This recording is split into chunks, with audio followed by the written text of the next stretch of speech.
What's your definition of beauty? So I came up with this acronym. Like I said, I want women to redefine what beauty is. It's not just, I mean, I'm all about the glam, but it's not just that. So my B is that I want women to believe what's already spoken, believe what God has already spoken. Because like I said, when you're hearing lies, like you're not worth, or when circumstances are telling you you're invisible, when that stuff gets in your head, you start living like that. You start believing it. You start walking around like that. And so I needed to stop listening to that and said, okay, no matter what I'm hearing, no matter what I'm experiencing, I'm going to believe what God has already spoken. Like that was a choice. Okay. And then the next one is E. So then I needed to exchange the enemy's lies for the truth. So if I'm hearing like, oh, let's say you're nobody, you're not worth whatever. That's a lie. Like it's a lie. And so then I'm going to take, and this is very tangible. It was very tangible for me. So I'm going to take for me a verse in the Bible. Okay. God says I'm his workmanship. He put me together. No, I'm not going to believe this lie that I'm not worth anything. No, I'm going to believe that God said he formed me. He crafted me. I'm special. So it's something very tangible for me to do. And then let's see, the next one is A. We want to accept our limitations. So this was a little bit challenging because what I wanted to do when I was hit with all of that was it was almost like I was tempted to make myself more than I was, Yeah. I wanted to make up for what I was being told or what I was experiencing. But I had to realize like, okay, I have limitations too, and that's okay. I can't say yes to everybody. I can't say yes to everything. And I can't even be everything for everybody. Like it was not my job to step into the mess of the addiction and try to fix that whole thing. That wasn't my job. I can't be that everything for him in that case. That wasn't me. So I needed to learn how to accept in this situation that limitation, and we all have our limitations, and I think we can get on a hamster wheel. And I think for a lot of women, the whole people pleasing thing, like everybody wants me to do it. I'm going to say yes, yes, yes, yes. And then you end up burning yourself out.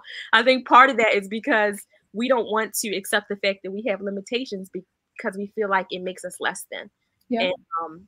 And I don't believe it's true. So I want women to learn how to accept their limitations. And then U is uniqueness. We all have a gift, I had to learn how to walk in my uniqueness. Like I'm me, I like these things, I don't like these things. And I have to worry that what I liked or what I didn't like was kind of going to deter people, and it might deter some people, but that's okay. They're not my people, they're not my people. And so I needed to learn how to take steps in the uniqueness that I was created with. Right.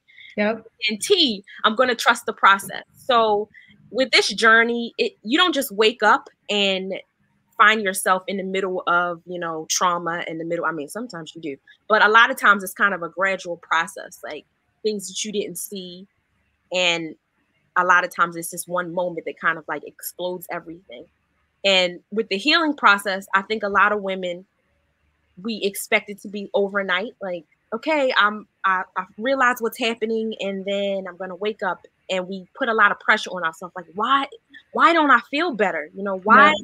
Why can't I do the things that I used to do? Why does this still trigger me? Like, why am I getting so, all of that kind of stuff? But it's a process. It's a journey. And so we have to trust the process, that in the same way that you got into the mess, like you kind of got to get out the mess in that same step-by-step, process. It takes some time. But you got to trust the process. And so I always say, you look forward and you say, what's my next best step? For me, I wanted to try to see 5 years down the road. And when I was making choices, it made that very difficult because, like, say for my children, when I'm thinking about, oh, should I move into this shelter? I'm looking 5 years down the road, like, oh, my kids are going to fail high school, like, all this thing.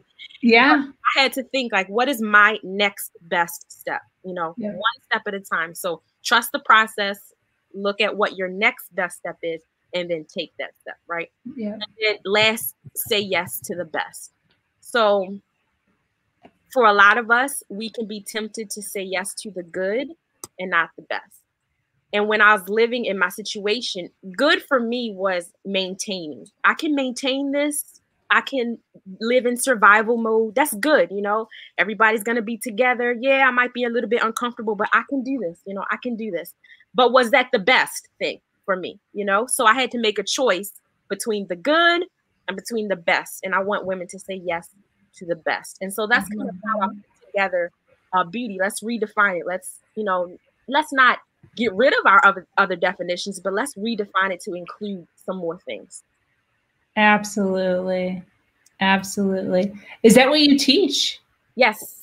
Yeah. This is, you know, and I love, like I said, I love working with women on the outside and everything too, but like, let's dig a little bit deeper, you know, let's dig a little bit deeper and let's shake some things up. Yes. Yeah. Absolutely. Absolutely. I love that. And I love how so much of it encompasses our mental and emotional beauty versus just our outer beauty. Yeah. That's where it counts. 100%. 100%.